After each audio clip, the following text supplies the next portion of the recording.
algebra, and specifically we're going to be talking about solving a system of equations using two variables through the elimination and the substitution method. So, to start off, what is a system of equations? A system of equations is basically a set of two or more equations that have to do with the same variables. In this case, we're going to see a lot of x and y.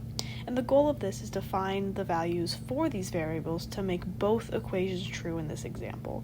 So, one example that you could see is 2x plus y equals 5 and x minus y equals 1. So first, let's go through the steps, and we're going to first focus on the steps of solving through the elimination method, also known as the addition method.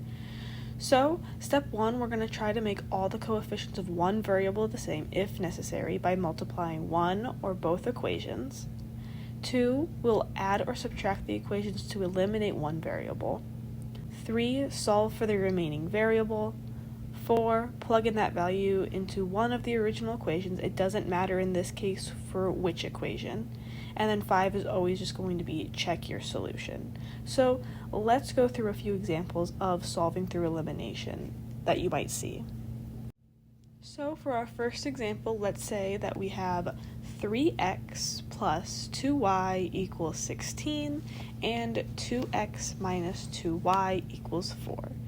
So for our step 1, we're going to add the equations to eliminate y, and this is because the coefficients of y are the same, so we don't even have to make them the same as step 1 said.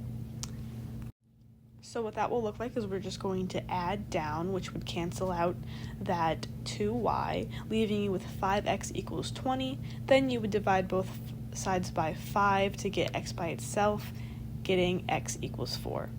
Now you can take that x equals 4 and plug it back into the original equation. Either you can plug it into 3x plus 2y equals 16 or 2x minus 2y equals 4.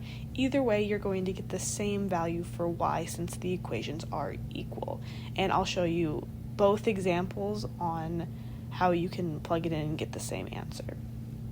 So when you plug it all back in, you should get that y equals 2. So your solution would be x equals 4, y equals 2, and to put them in parenthetical citations, it would be 4, 2. So let's do another example where the coefficients aren't the same. So let's say we have the equations 2x plus 5y equals 19 and x minus 2y equals negative 4. So right off the bat, you realize that if you add or subtract these equations, they are not going to cancel.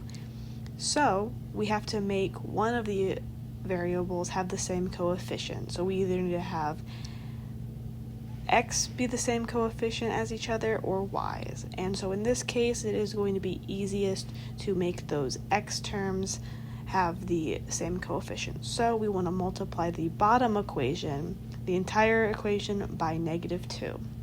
That'll give us the new equations of 2x plus 5y equals 19. That one did not change because we didn't do anything to it. And then our new equation of negative 2x plus 4y equals 8. So now, just like the first one, we can add these two equations together. You'll get 9y equals 27 because those x terms cancel out. And then when you divide by 9 on both sides, you get y equals 3. So now you can take that y equals 3 and plug it into either the top equation or the bottom equation. It does not matter. You will get the same answer, and I will show you that again. And you should get that x equals 2. So you should have x equals 2, y equals 3, and in parenthetical citation, it will be 2, 3. So now that we know how to solve through the elimination or the addition method, now let's try solving through the substitution method. So the steps for this one are going to be to 1, solve one equation for one variable in the terms of the other. Substitute that expression into the other equation, solve for the remaining variable, plug that value back into one of the original equations to find the other variable, and 5, again, always checking your solution. So, for example, let's say that we have the equation x plus y equals 4 and 2x minus y equals 1. So, step 1, we're going to solve the first equation for x. This is just going to be the simplest one. You can also solve for y, but in this case, we're just going to be solving for x. So, you'll get x equals 4 minus y. Step 2, you're going to substitute that into the second equation. Again, you could have solved the second equation for x or y, but it will be simpler to just do this way. So you should get 2 times 4 minus y equals 1. So then you get 8 minus 2y minus y equals 1. You want to add like terms, which would be 8 minus 3y equals 1, and then you just want to solve for y since you only have one variable now. So to solve for y, you'd have negative 3y equals 1 minus 8, which is negative 7. So y would equal 7 over 3, or 7/3. So now you want to plug that value of y into either the first equation or the second equation. And so we're going to go up to where we actually found an equation for what x equals, and we're just going to plug in 7/3 there. So 4 minus 7/3 equals 5/3, and so your solution would be x equals 5/3, y equals 7/3, and in parenthetical citation, that would be 5/3, 7/3. Let's do 2 more examples. So for this example, let's say that we have y equals 3x plus 2 and y equals 7x minus 6. Now in this case, we have 2 equations that are saying that y equals a different equation. In this case, we can do the same exact thing where we are going to solve for x in one of them, or what we can do is, since y equals another equation, we can just plug in one equation for y for the other. So in this case, we would just be setting these equations equal to each other. So you'd get 3x plus 2 equals 7x minus 6.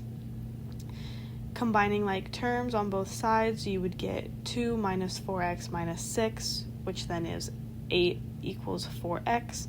Dividing by 4 on each side gives you x squared. And then you want to plug in that x value for either the top equation or the bottom equation. Again, it does not matter which one, you will get the same answer. So you would get that y equals 8. So you have x equals 2, y equals 8. In parenthetical citation, that would be 2, 8. For our last example, let's say that we have 4x plus 2y equals 14 and 3x minus 5y equals negative 22. Now in this example, it's going to be very important that you know which one you are solving for. So we can solve for x or y. I'll show you all of the examples on how you can solve for each one. It's just going to determine what you want to do and what you feel is easiest. So I'm going to write out all of these real quick. And so we'll notice that when I solved for y for the 4x minus 2y equals 14, it came out to the easiest solution of y equals negative 2x plus 7. Now, it is very important that you realize that since you solved for y in your 4x plus 2y equals 14, you cannot plug in y for that equation.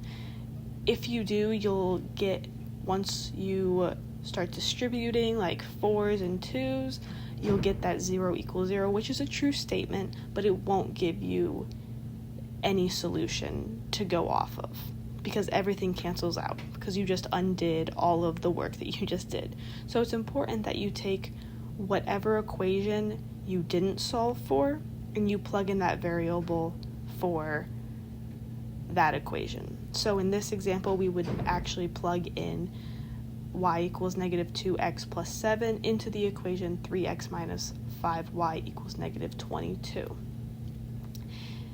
And when you do that, you should get that 3x. You'll distribute the negative 5 and you'll get 3x plus 10x minus 35 equals negative 22. Adding like terms to both sides, you'll get 13x equals 13, and then you'll get x equals 1. So now that you have what a variable equals, now it doesn't matter which equation you plug that back in for. I would plug it in to the one we solved for, so 4x plus 2y equals 14, but you can also plug it in for the 3x minus 5y equals negative 22 and still get the same answer. So when you do all this, you'll get y equals 5, so when x equals 1 and y equals 5, then you'll have your parenthetical citation of 1, 5. Lastly, a few tips when solving for this is you always want to simplify the equation if possible. If you can divide by something to make the equations equal so you can use the elimination method, do that. You also always want to double check your solution by substituting both values back into the original equations. And by doing this, if the variables cancel out in the statement, so for example 0 equals 5, we know that that's not a true statement, that 0 does not equal 5, and so the system will have no solution. Likewise, if the variables cancel out and the statement is true, for example 0, 0, then the statement will have indefinitely many solutions. And we saw this in our last example when you plug it back in and you got 0 equals 0, meaning that you did that correctly, but you just have to find the solution.